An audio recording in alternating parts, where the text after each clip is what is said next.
코인 과세에 대해서 저희가 다뤘던 지난번 영상에 대한 반응이 굉장히 뜨거웠는데 과세 방침과 이를 추진하는 더불어민주당에 대한 비판 댓글이 굉장히 많이 올라왔습니다. 마치 그 세금을 걷지 말라는 아우성을 듣는 것 같았는데요. 그런데 이제 현실적으로 2년 뒤인 2027년 1월부터는 세금을 내야 되는데 이 코인 투자자들 같은 경우에는 그때까지 어떤 마음가짐으로 좀 임해야 될까요? 다행히 2년의 유예 기간을 얻었으니까요. 그 기간에 돈 많이 버셔야겠죠. 그리고 코인도 수시로 상장 폐지도 되거든요. 그래서 섣부른 투자는 금물이시고요. 대형 코인들 위주로 공부하면서 차근차근 돈을 버시는 게 어떨까 싶습니다. 그래서 세무사님이 혹시 투자를 추천하는 코인이 있으세요? 저도 많이 공부를 해야겠죠.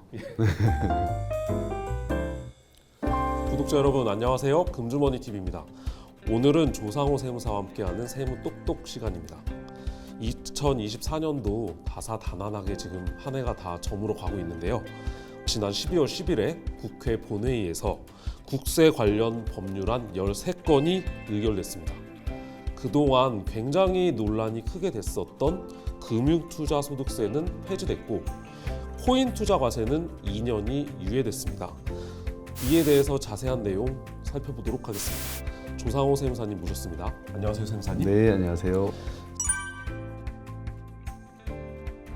세무사님, 저희가 지난 방송에서 금융투자소득세와 코인 과세 부분을 다뤘었는데 반발하는 개인 투자자들이 굉장히 많았죠. 결국 국회에서 민심을 따랐네요.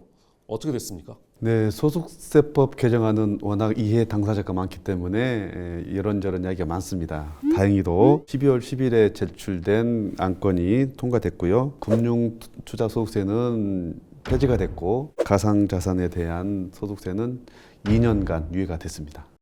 원래 이 소득 있는 곳에 세금이 있는 거잖아요. 이 금투세도 그렇고 가상자산 양도 대여 소득 과세도 그렇고 대체 세금을 얼마나 거두려고 했길래 이렇게 개미 투자자들이 들고 일어난 겁니까? 원래는 주식 등 금투세에 대해서는 5천만 원이 초과가 되면 소득에 대해서 3억까지는 22%, 3억이 초과된 분은 27.5%를 과세하려고 했고요. 그다음에 가상자산인 경우에는 250만 원이 초과된 거에 대해서는 22%의 기타 소득으로 과세를 하려고 했습니다. 그래서 250만 원 공제가 너무 적다 보니 민주당에서는 5천만 원까지 오를 것을 고민했다가 국민들의 반대가 너무 커서 그것마저도 포기를 한 상태입니다. 근데 내년에 지금 세수가 굉장히 부족할 것이라는 우려는 여기저기서 계속 있었고요. 이 주식 코인 시장이 사실 정부 입장에서는 이 자본 이득이 발생을 하는 곳이기 때문에 안정적인 세원이 될 수가 있는데 이번 경우엔 오히려 정부하고 여당이 금투세 폐지와 가상자산 과세 유예 법안을 제출을 하고 야당인 민주당에서 오히려 이 정부안을 반대하는 모양새가 펼쳐졌습니다. 이게 왜 이랬던 걸까요? 네, 금투세 같은 경우에는 과세를 즉시 할 수 있었지만 코인 같은 경우에는 현실적으로 과세할 수 있는 기반이 아직 정착이 되지 않은 것 같습니다. 이번 사안의 경우에는 정치적인 이해관계가 많이 작용된 것 같은데요. 한동훈 당시 국민의힘 대표께서는 코인 과세는 적극적인 유예를 주장했고 금투세는 폐지를 주장했습니다. 10월에는 여의도 국회 정문 앞에서 열린 한국 주식투자자연합회의 금투세 폐지 촉구 집회에 참석해서 더불어민주당 조금만 더 힘내주십시오. 어차피 입장 바꿀 거 아닙니까?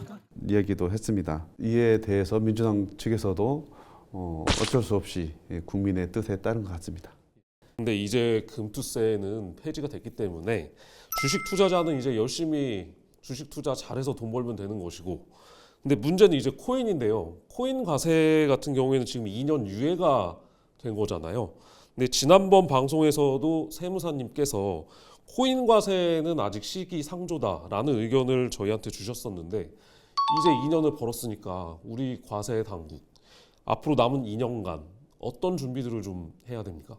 2025년 1월 20일 트럼프 행정부가 취임을 하게 되면 미국에서는 본격적으로 가상자산 육성을 통한 경제 활성화를 추진할 것으로 보입니다. 트럼프 당선이 대선 기간 동안 주장해 왔던 것인데요.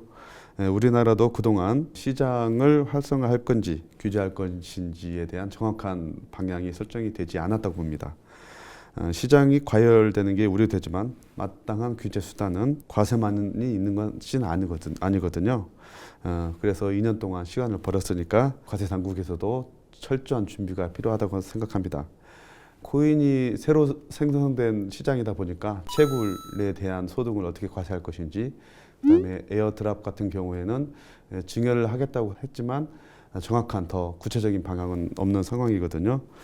그래서 2027년 1월 시행하기 전까지 모든 만반의 태세를 갖춰야 될 것 같습니다. 그 코인 과세에 대해서 저희가 다뤘던 지난번 영상에 대한 반응이 굉장히 뜨거웠는데 과세 방침과 이를 추진하는 더불어민주당에 대한 비판 댓글이 굉장히 많이 올라왔습니다. 마치 그 세금을 걷지 말라는 아우성을 듣는 것 같았는데요. 그런데 이제 현실적으로 2년 뒤인 2027년 1월부터는 세금을 내야 되는데 이 코인 투자자들 같은 경우에는 그때까지 어떤 마음가짐으로 좀 임해야 될까요? 다행히 2년의 유예 기간을 얻었으니까요. 그 기간에 돈 많이 버셔야겠죠. 그리고 코인도 수시로 상장 폐지도 되거든요. 그래서 섣부른 투자는 금물이시고요. 대형 코인들 위주로 공부하면서 차근차근 돈을 버시는 게 어떨까 싶습니다. 그래서 세무사님이 혹시 투자를 추천하는 코인이 있으세요? 저도 많이 공부를 해야겠죠. 지금까지 조상호 세무사님과 금투세 폐지, 코인 투자 과세 유예가 올해 어떻게 진행됐는지 살펴봤습니다. 금투세는 폐지가 됐고요. 코인 과세는 2년이 유예되어서 2027년 1월부터 시행됩니다. 금주머니 TV는 2025년 을사년 새해에도 구독자 여러분들의 가려운 곳, 힘든 곳을 찾아내서 해답을 제시하는 방송이 될 수 있도록 최선을 다하겠습니다. 오늘 도움 말씀 주신 조상호 세무사님 수고 많으셨습니다. 감사합니다.